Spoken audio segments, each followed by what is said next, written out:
May hambog kang kaharap, magpanggap ka na tanga. Alam mo kung bakit maraming matatalinong tao ang tahimik? Dahil alam nila na hindi lahat ng laban kailangan panalo ka. Ang hambog, gusto niyang patunayan na siya ang pinakamagaling. Gusto, siya ang bida.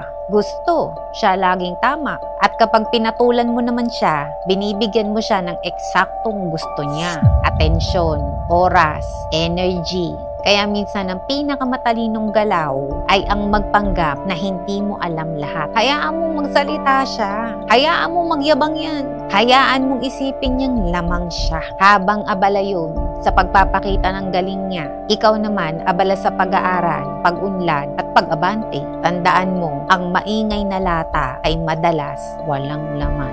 At ang mga tunay na may kakayahan, hindi kailangan ipagsigawan ang halaga nila. Hindi mo kailangan patunayan yung sarili mo. Sa bawat taong